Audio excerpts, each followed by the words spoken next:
어떻게 풍성한 삶을 살지 않을 수 있겠어요? 우리가 성경을 묵상하면서 하나님의 음성을 들을 때가 있습니다. 또 기도하면서 하나님의 음성을 들을 때가 있어요. 그러니까 하나님 말씀이 선명하게 들릴 때, 하나님 말씀이 똑바로 들릴 때 우리는 빗나가지 않습니다. 신앙의 정로를 걸어가게 되는 거죠. 이것이 정로니 너희는 이리로 갈지니라 그랬습니다. 그러니까 여수run처럼 우리가 주변에서 그 어떤 소리가 들린다 할지라도 신앙의 정로를 가는 그 사람은 바로 하나님의 말씀을 선명하게 듣는 사람이란 거예요. 하나님 말씀이 선명하게 들리니까 잡소리들이 옆에서 막 들려도 그런 것에 신경 쓰지 않게 된다는 거죠. 우리가 보통 요즘에 하나님의 음성 듣는 법 해가지고 책도 나오고 유튜브에도 그런 소리가 많은데 잘 들어야 합니다. 여러분, 하나님의 음성을 들을 때 제가 새벽 시간에도 얘기했는데 한 5가지 방법이 있어요. 하나님, 혹시 나한테 여러분 어떤 마음으로 하나님의 음성이 들리거나 혹시 바깥에 진짜 소리로 음성이 들릴 때가 있습니다. 그럴 때 무조건 다 믿으면 안 돼요. 왜냐하면 성경에도 보면 지절거리고 속살거리는 소리가 있다고 그랬어요. 그거는 악한 영이 들려주는 소리거든요.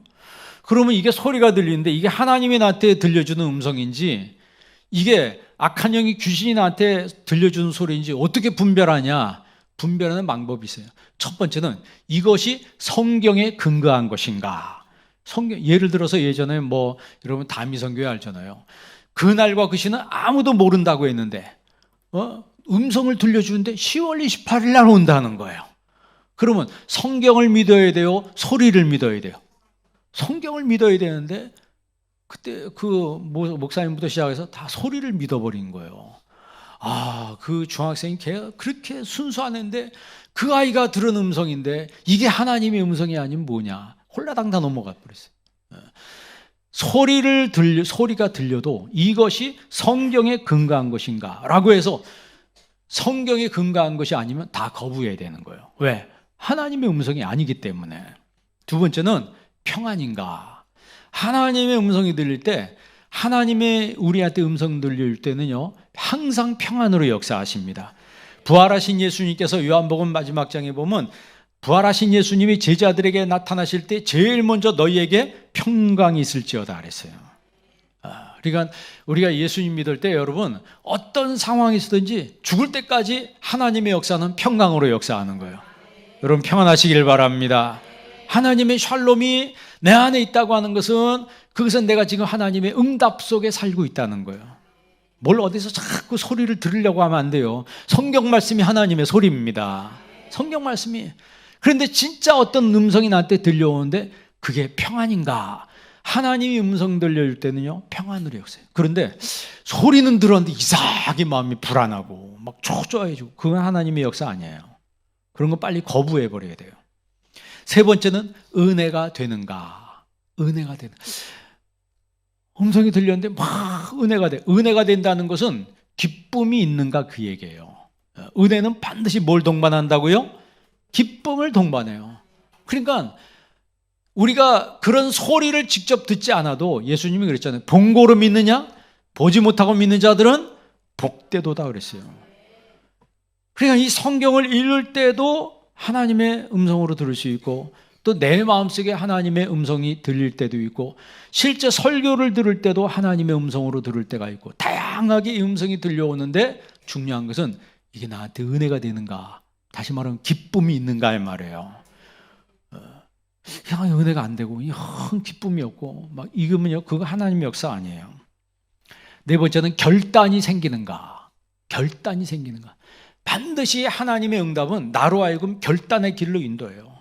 술을 끊든지 담배를 끊든지 뭘 끊든지 내가 나로 하여금 뭔가 하나님을 위해서 하도록 하나님 나를 푸시한다는 거예요. 나를 푸시한다는 거예요. 다섯 번째는 교회의 유익이 되는가? 반드시 하나님의 음성, 하나님의 역사는 교회의 유익이 되는 곳으로 역사하지 해치는 곳으로 역사하지 않습니다. 누구를 망가뜨리거나 누구를 뒤집어 놓거나 그런 것으로 하나님이 역사하지 않아요. 반드시 성령의 역사, 하나님의 역사는 유익하게 역사한다는 거예요. 그러니까 하나님 말씀하실 때 개별적으로 역사하시고 현재적으로 역사하신다는 거예요. 여러분 시편 1편에 뭐라 그랬어요? 시편 1편 1절에 복 있는 사람은 아시레 야 이씨 행복한 사람은 악인의 꾀를 좇지 아니하며 죄인의 길에 서지 아니하며 오만한 자의 자리에 앉지 아니하고 오직 여호와의 율법을 뭐하여? 즐거워하여. 하나님 말씀을 막 기뻐한다는 거예요. 그게 하나님 음성 듣는 거예요. 주야로 그 말씀을 뭐하는도다? 묵상하는도다. 그게 여러분 몇천 년 전에 지어진 거예요. 그런데 그 말씀이 지금 나에게 현재적으로 역사한다는 거예요. 그러니까 하나님의 음성은 과거에 나에게 들려준 말씀이 아니고 미래에 들려줄 말씀이 아니고 지금 나에게 현재적으로 말씀하시는 거라는 거예요. 그러니까 4,000년 전에 말씀하신 하나님의 말씀이 마음을 열고 기도하고 마음 열고 받으면 그게 바로 지금 현재적으로 현재형으로 나한테 역사하신다는 거죠. 실존적으로 역사하신다는 거예요. 그래서 성경 말씀은 힘이 있습니다. 그리고 이 말씀이 나를 살리는 힘이 있는 말씀이라는 거죠. 그 나를 살리는 말씀을 사도행전 20장 32절에는 은혜의 말씀이라 그랬어요. 무슨 말씀이요? 사도행전 20장 31절 32절에 그랬어요.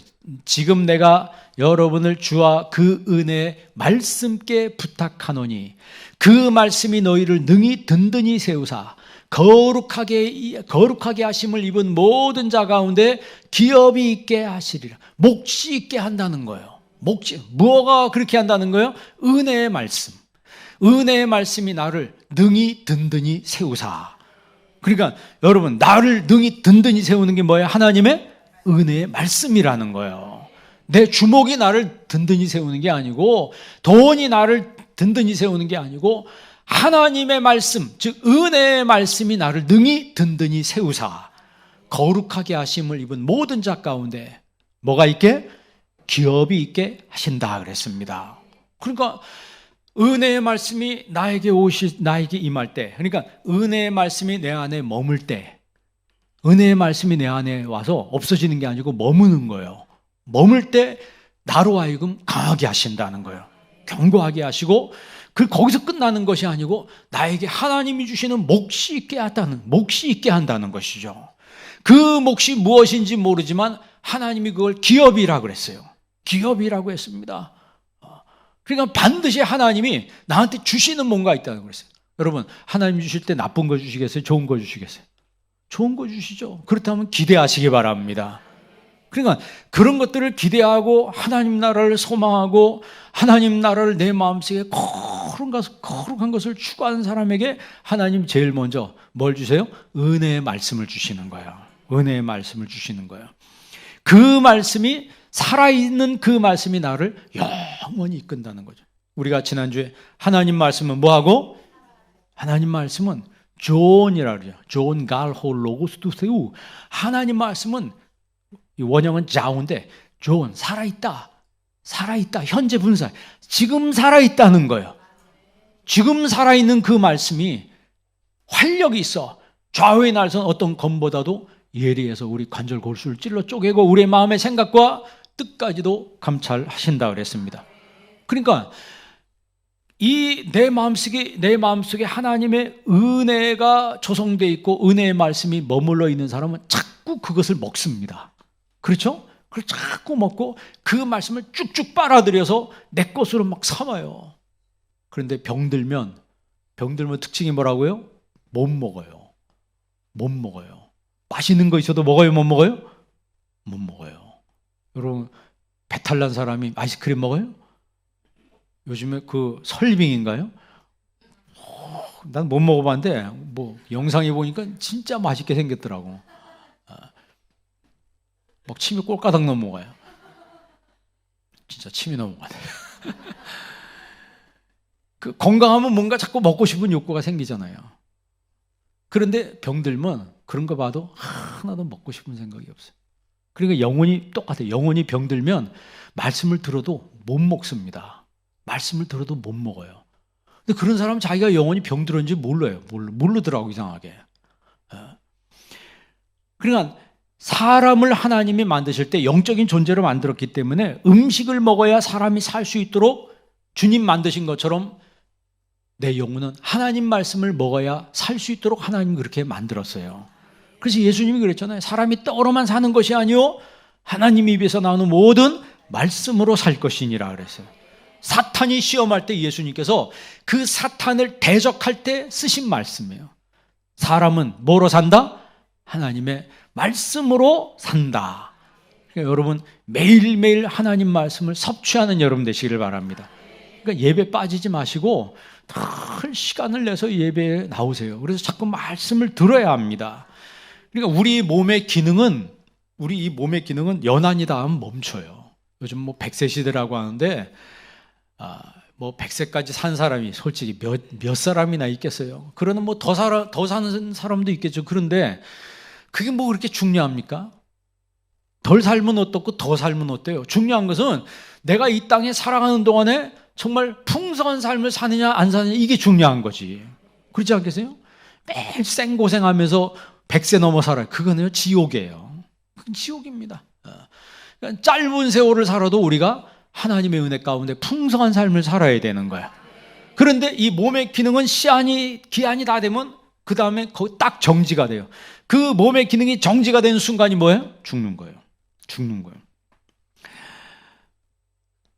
그런데 영은 영원히 존재하는 존재로 하나님 만드셨어요. 그러니까 우리 몸은 죽어도 여러분 속에 있는 영혼은 안 죽어요. 우리 속에 있는 영혼은 안 죽습니다. 내가 이 몸의 기능이 정지한 순간 이 영혼이 빠져나와가지고 어디로 가요? 믿는 사람은 천국으로 가는 거예요. 천국으로. 나사로 보니까 성경에 나사로가 죽었는데 하나님이 나사로를 뭐하여? 받들어서 어디로 데리고 갔다 그랬어요? 낙원으로 데리고 갔다 그랬어요. 낙원으로. 아니 그 사람 몸이 죽어서 지금 장사 지내고 있는데요. 몸은 죽지만 영혼은 어디로 가는 거예요? 천국으로 가는 거예요. 그러니까 영혼은 하나님의 말씀을 공급받을 때 그 영혼이 살아나는 거예요. 그런데 만약에 내 영혼이 하나님 말씀을 공급받지 못하면 영적으로 가사 상태에 이르는 거예요. 영적으로 기아 상태에 이르러서 바싹 말라서 죽어가는 거예요. 그런 사람에게 죄가 왕노릇하는 겁니다. 죄가 들어와서 그 사람은 막 쥐락펴락 이래라 저래라 하면 죄한테 이리 끌려다니고 저리 끌려다니고 그러다가 죽었다. 그것처럼 불행한 생애가 어디 있습니까? 여러분 우리의 육체가 절실하게 밥을 요구하는 것처럼 내 영혼은 또한 간절하게 하나님 말씀을 요구하는 거예요. 그런데 내 영혼이 몰라요. 내 영혼은 내가 느끼든 못 느끼든 내 영혼은 하나님 말씀을 간절히 먹기를 원해요. 여러분 몸은 한 끼만 굶으면 뭘 찾아요? 간절히 먹을 걸 찾아요. 똑같습니다. 우리의 영혼도 절실하게 하나님 말씀을 원하는데 우리 인간이 타락해서 하나님을 모릅니다. 하나님 말씀에 관심이 없기 때문에 그 내 영혼의 절실한 필요가 무엇인 줄을 몰라요. 그래서 죄가 방향을 바꿔놓는 거예요. 나는 내 영혼은 하나님 말씀을 원해서 자꾸 하나님 말씀 들으려고 자꾸 하나님 교회 가고 싶은데 꼭 교회 가려고 하면 누가 찾아오죠. 내가 하나님 앞에 예배드리고 또 내가 기도하려고 그러면 꼭 그런 분이 있어요. 실제로 제가 여러분 얘기를 들어봤습니다. 내가 하나님 앞에 성경 보려고 하면 이상하게 전화가 온다는 거예요. 이 사람이 전화 끊지도 1시간 이상 날 붙잡고 얘기해.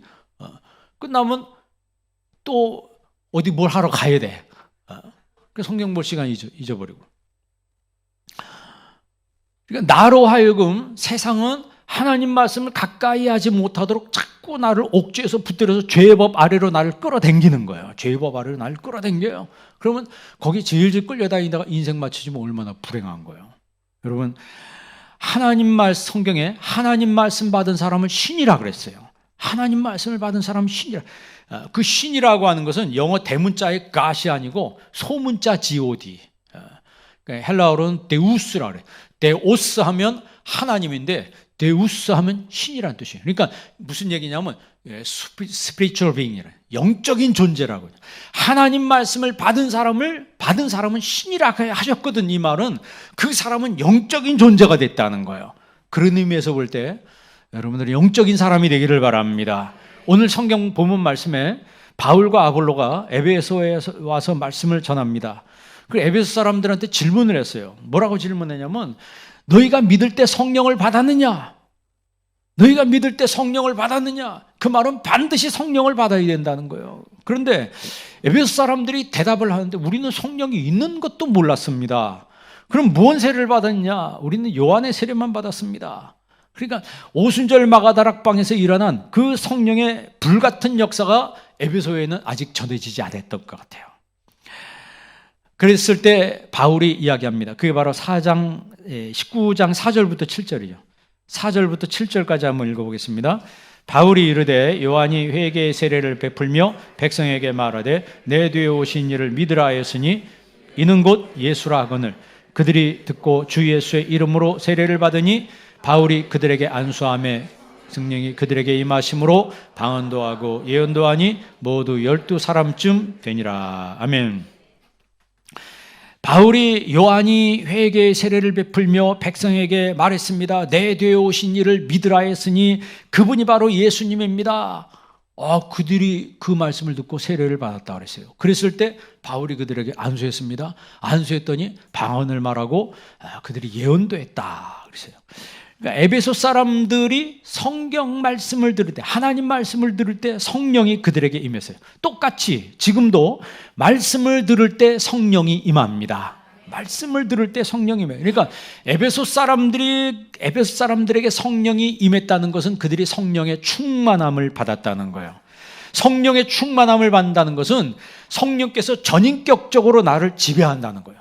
성령께서 나를 지배하시고 성령이 나를 다스리시고 성령이 나를 통치하신다는 거죠. 여러분도 그런 삶을 살기를 바랍니다. 성령님 내 안에 오셔서 나를 다스려 주옵소서. 성령께서 나를 통치하여 주옵소서. 성령님 나를 지배하여 주옵소서. 그러니까 죄된 생각이 슬며시 들어오죠. 죄가 내 안에 슬며시 들어올 때 슬며시 들어와요. 틈으로 들어온다 그랬어요. 그럴 때 내 안에 성령이 충만하면 알아차려요? 못 알아차려요? 금방 알아차립니다. 금방 알아차리니까 바로 내쫓아요.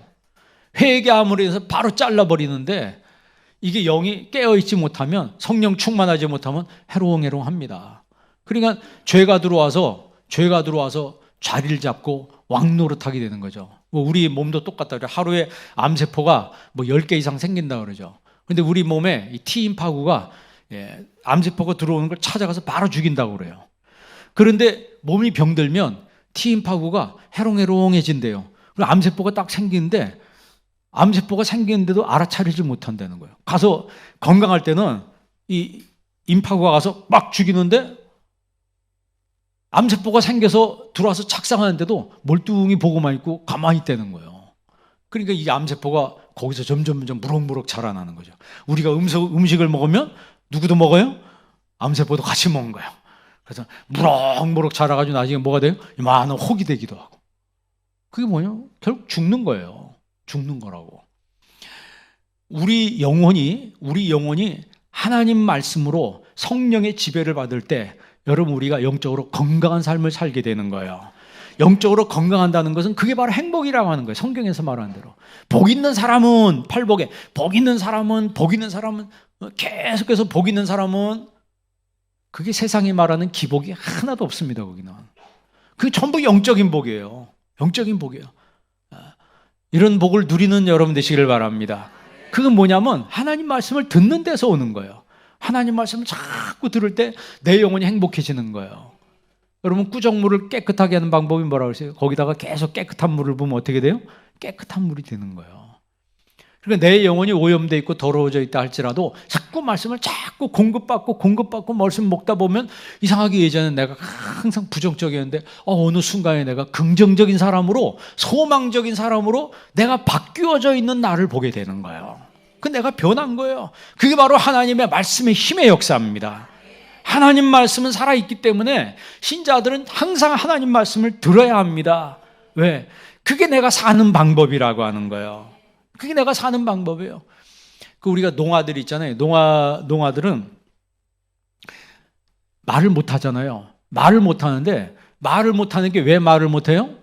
듣지 못하기 때문에 말을 못 하는 거예요. 이게 발성 구조가 우리하고 똑같아요, 거의. 우리하고 똑같아요. 말을 할 수 있도록 그렇게 돼 있는데 말을 못 하는 거예요. 말을 못 하는 건 듣지 못하기 때문에 말을 못 하는 거예요. 그러니까 신앙생활도 저는 똑같다고 봐요. 여러분이 자꾸 하나님 말씀을 들어야 합니다. 하나님 말씀을 들을 때 믿는 자로서의 구실을 할 수 있고 정상적인 신앙생활을 할 수가 있는 거예요. 정상적인 판단도 할 수가 있는 거예요. 그러니까 하나님 말씀을 들을 때 내 영혼에 힘이 생기고 내 신앙에 부흥이 생기는 겁니다. 그게 바로 하나님 말씀의 힘이에요.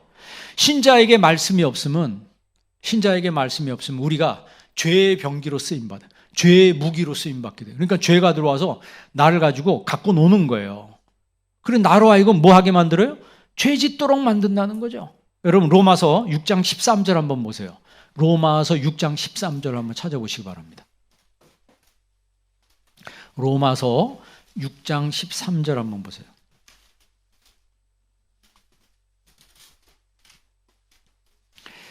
다 같이 한번 읽어보겠습니다. 또한 너희 지체를 불의의 무기로 죄에게 내주지 말고 오직 너희 자신을 죽은 자 가운데서 다시 살아난 자 같이 하나님께 드리며 너희 지체를 의의 무기로 하나님께 드리라. 아멘.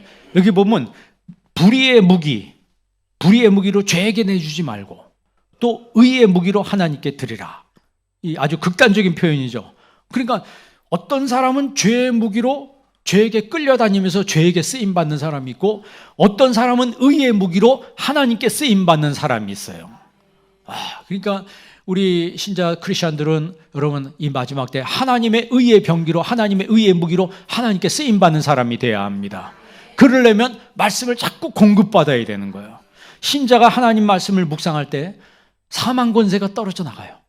내 안에 사망 권세가 떨어져 나가고 죄가 떨어져 나가고 우울증이 떨어져 나가고 증오가 떨어져 나가고 미움이 떨어져 나가고 우리 집안에 들어왔던 저주가 떨어져 나갑니다.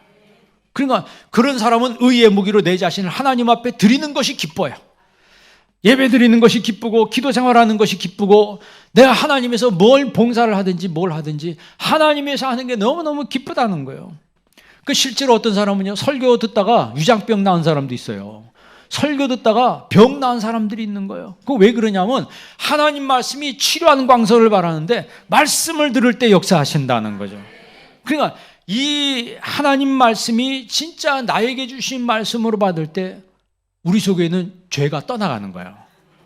우울증도 떠나가고 내 마음속에 각종 저주가 다 떠나가고 내 안에 그리스도의 광명이 환하게 비치는 거, 그게 여러분 천국 생활이라는 거예요.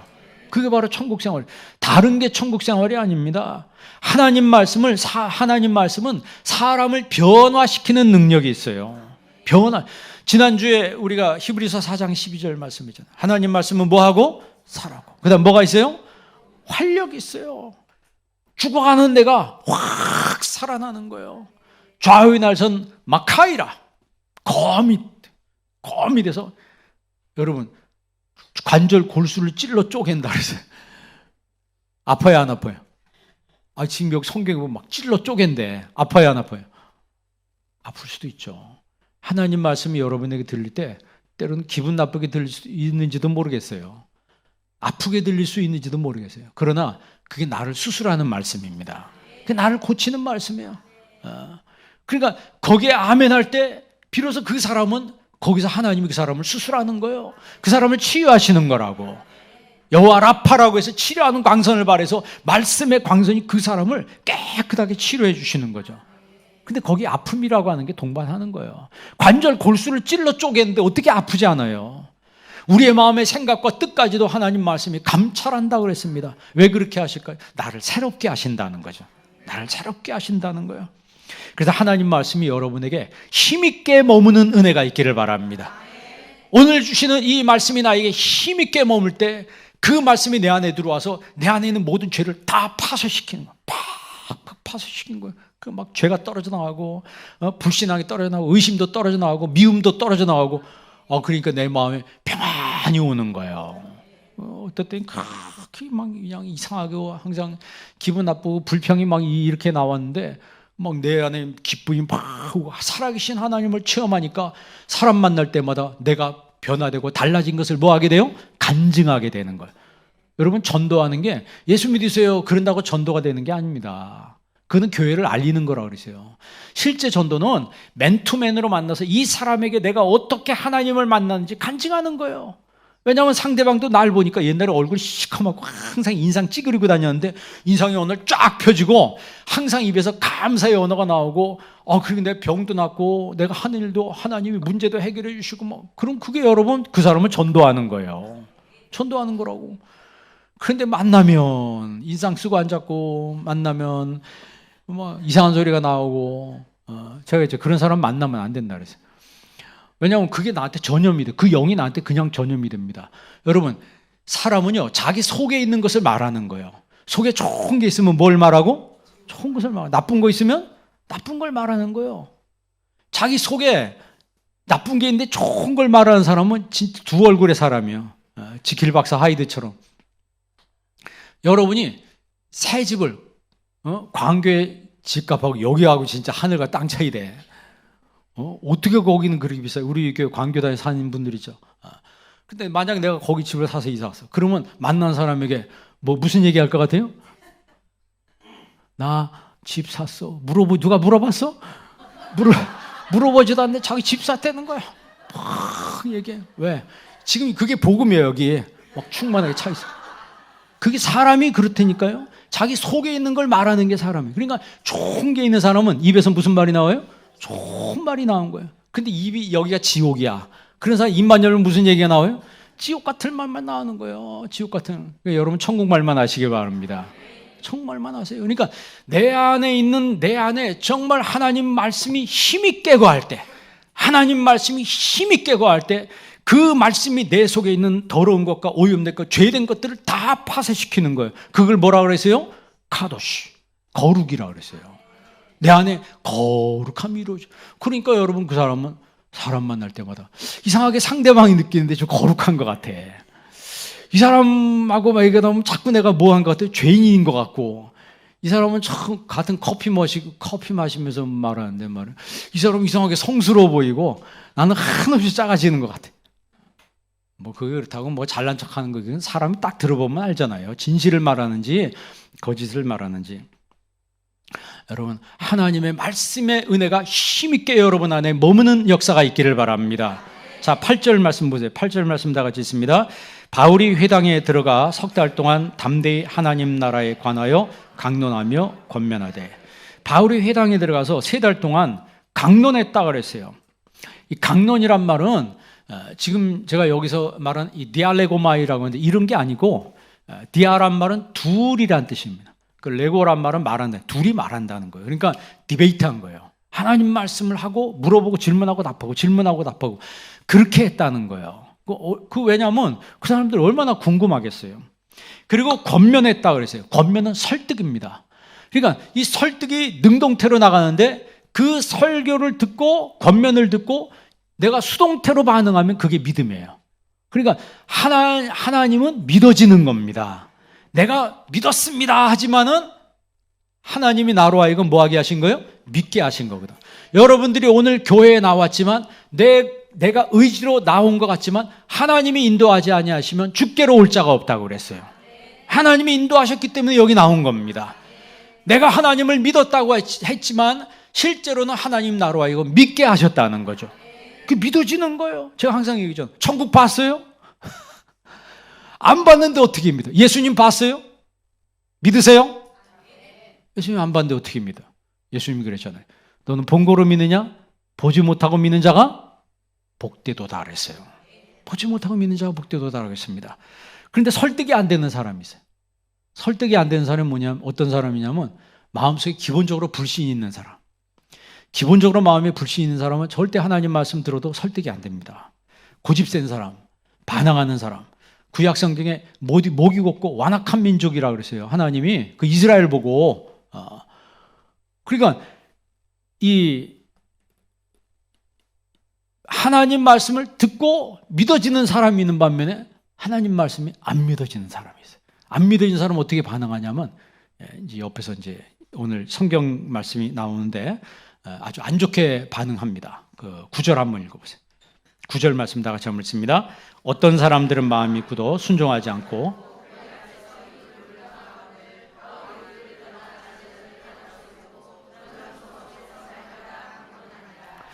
그러니까 어떤 사람은 믿는데 어떤 사람은 또 안 믿어요. 그러니까 믿음이라고 하는 건 이제 피스티스라고 그랬어요.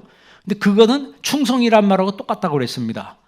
그러니까 내가 믿어지면은 한 예배드리고 기도하고 봉사하고 충성하는 게 불만이 없어요. 막 기쁨으로 하는 거예요. 그런데 믿음으로 하지 않으면 충성하면서도 불만하고. 그게 여러분 다른 거예요. 그게 다른 거예요. 근데 여기 9절 지금 읽었잖아요. 어떤 사람들은 마음이 뭐예요? 마음이 굳어. 이 마음이 굳어. 이게 그 당시 헬라어 원어에 보면 히포크라테스가 히포크라테스의 그 의학전서에 있는 용어하고 똑같은 거예요. 스클레루이노라 그래요. 스클레루이노라고 하는 이 말이 굳는다는 뜻인데 이게 영어의 그 스켈레톤, 해골하고 똑같은 말이에요. 해골이란 그 스켈레톤이란 말이 이 헬라어의 스클레루이노에서 나온 말이에요. 그러니까 무슨 뜻이냐면 모든 수분이 다 증발해가지고 피골이 상접한 상태. 그러니까 모든 수분이 다 날아가가지고 바싹 마른 상태. 그건 뭐예요? 죽은 거죠. 사망이 이런 거예요. 그러니까 우리 몸의 기능이 수분이 확 빠져. 여러분, 우리가 눈을 계속 껌뻑껌뻑 거리잖아요. 눈에 여러분 뭐가 있어서 껌뻑껌뻑 거리는 거예요? 여기 수분이 있으니까 눈을 껌뻑껌뻑 거리지. 만약 여기 수분이 사라지면 어떻게 돼? 눈이 내려다 딱 붙어버렸어. 눈꺼풀하고 눈하고. 수분이 다 사라지면. 못 사는 거예요. 그러니까 요즘 안약을 눈물약, 눈물을 집어넣고 막 별걸 다 하잖아요. 의학이 발달돼서 그렇지. 우리의 몸에 장기도 수분이 없으면요, 딱 붙어지면 그냥 수분 날아가면 다 죽는 거예요. 그런데 마음이 굳으니까 마음이 해골처럼 그냥 하얗게 말라 비틀어진 상태. 이게 의학 용어예요, 스클레리노가. 그러니까 이런 상태는 그가 뭐한 상태예요? 죽은 상태라는 거죠. 그 출애굽기 4장에 보면 바울의 마음이 완악하게 되어 이스라엘을 보내주지 않았다 그랬어요. 구약은 히브리어로 기록되어 있거든요. 그런데 70인경은 구약도 다 헬라어로 기록되어 있어요. 그 70인경에 보면 바울의 마음이 완악하여가, 완악이란 말이 스클레리노. 지금 여기 나오는 마음이 굳어하고 똑같은 말이에요. 그러니까 바로가 이스라엘 백성 보내라고 했을 때 보내야 안 보내요? 안 보냅니다. 안 보내다가 10번째 재앙에 자식들이 장남이 다 죽으니까 그때는 절망한 거죠. 다 필요 없다 이제. 다 나가라, 빨리 나가라. 너희들 아주 지겹다 막 이러면서 빨리 나가 이래 놓고 보내놓고 나서 가만 생각해 보니까 어떻게 됐어요? 열이 나는 거예요. 이놈들을 내가 그냥 보내면 안 된다. 그냥 보내면 안 된다 해서 다시 추격을 하는 그 상태가 스클레리노예요. 그러니까 굉장히 어떤 상태예요? 악한 상태인 거죠.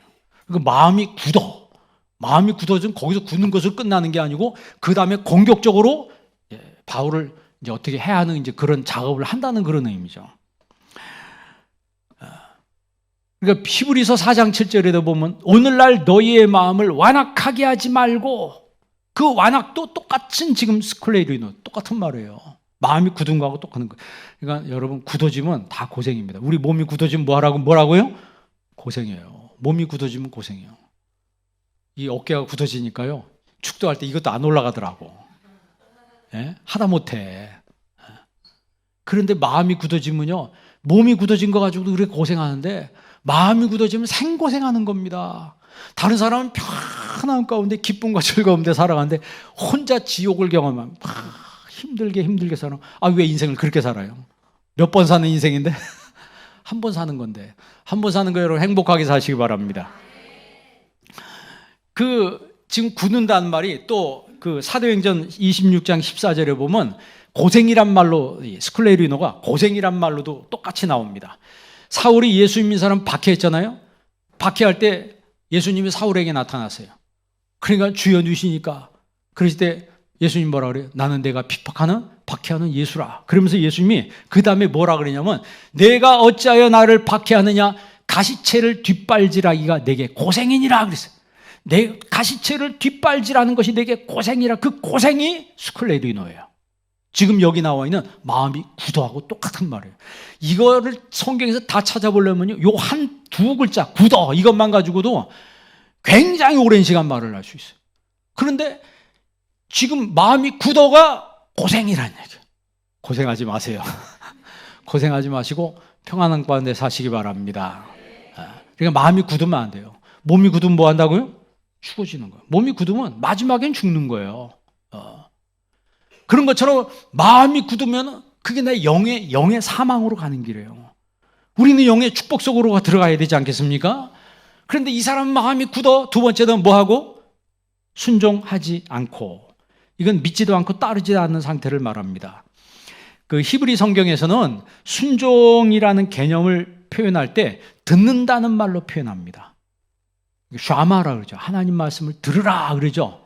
그러니까 하나님 말씀을 들을 때 순종하는 거예요. 그런데 안 들으면 뭐예요? 불순종하는 거예요.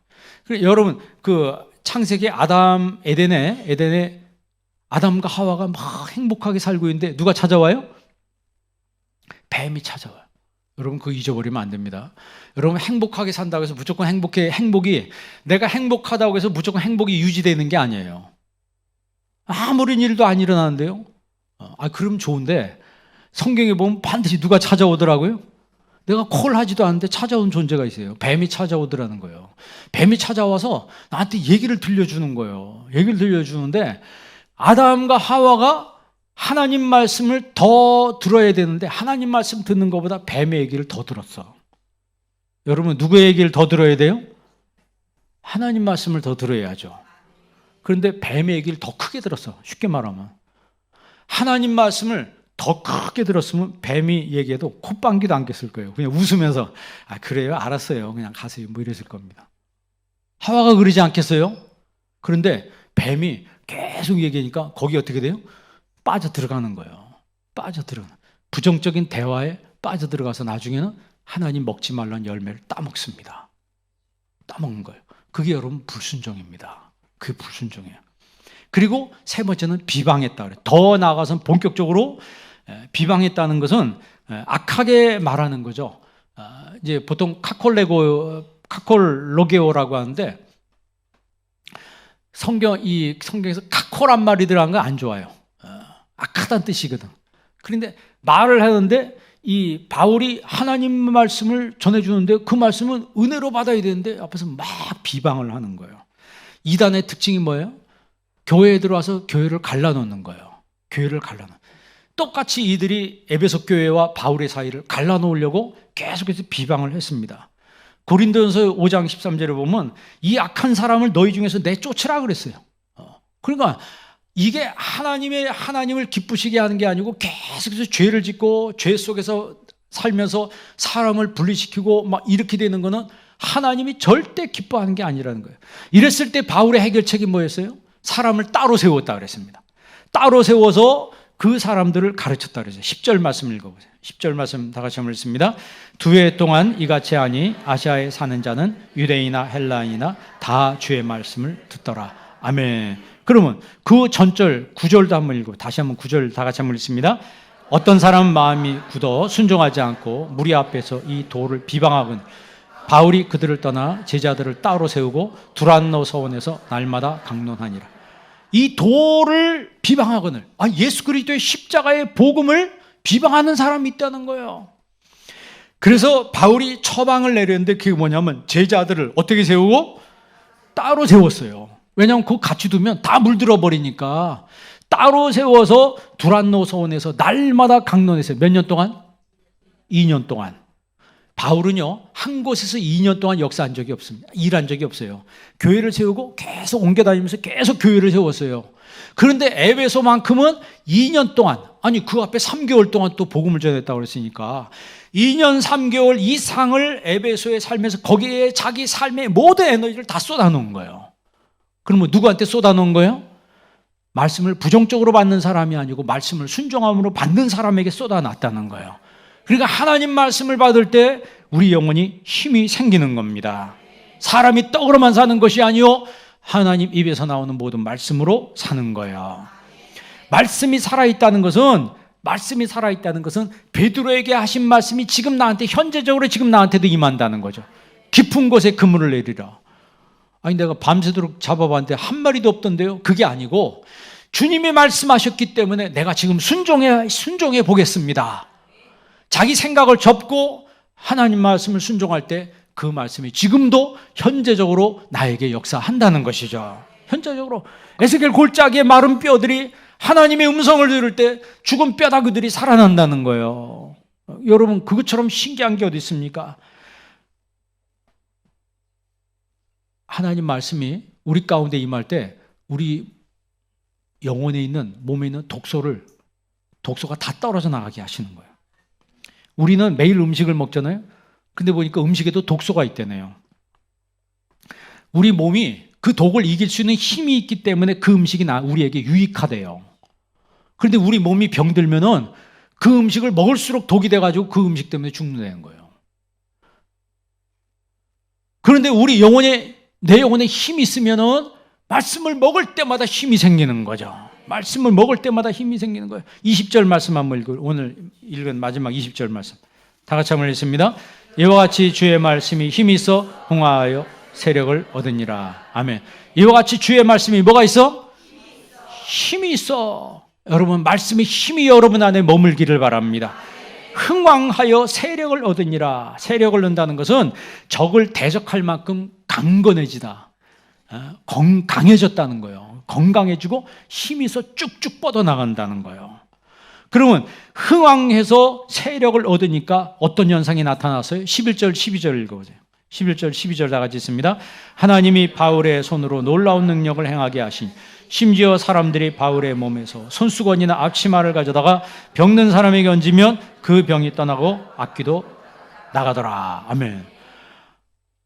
바울의 손에서 신기한 능력이 막 나타나기 시작했습니다. 하다못해 손수건 가지고 와서 바울이 안 가고 손수건만 갖다 얹어도 병이 낫는 역사가 일어났다는 거예요. 지금도 우리도 요즘 그랬으면 좋겠어요. 올 필요 없이 손수건만 갖다 딱 대면 그냥 병이 막 낫고. 스게와의 7 아들이, 스게와 제사장 아닙니까? 그 제사장 아들이 악귀를 놓고 장난치다가 악귀가 올라타가지고 그들의 옷을 다 벗겨버렸어요. 성경에 보면 피를 흘리며, 영어 성경에 보면 피를 흘리면서 도망쳤다 그랬어요. 그러니까 이 귀신들이 얼마나 싸납게 역사했냐면 이 7 아들이 도리어 내가 예수의 이름을 빙자해서, 바울이 쫓는 예수의 이름을 빙자해서 나가라 그랬더니 이 귀신이 뭐라 그래요? 내가 예수도 알고 바울도 아는데 너는 누구냐? 그거는 뭐예요? 이게 영물이기 때문에 내 신앙이 있는지 없는지 알아요, 몰라요? 알아요. 안다. 여러분이 신앙이 제대로 서 있는 사람인지 아닌지 마귀는 안 되니까요. 옆 사람은 몰라도 영물이기 때문에 알아요. 그러니까 자기가 괜히 호기가 생겨가지고 나도 한번 해볼까? 이래가지고 이 스게와의 아들 7명이 가서 장난치다가 귀신들한테 당해가지고 옷 빨가벗고 피 흘리면서 도망쳤다. 얼마나 창피한 거예요. 자, 여러분 19절, 17절 한번 읽어요. 19장 17절 다 같이 한번 읽습니다. 에베소에 사는 유대인과 헬라인들이 다 이를 알고 두려워하며 주 예수의 이름을 높이고, 18절 믿은 사람이 많이 와서 자복하며 행한 일을 알리며, 19절 또 마술을 행하던 많은 사람이 그 책을 모아가지고 와서 모든 사람 앞에서 불사르니 그 책값을 계산한 즉 은 5만이나 되더라. 아멘.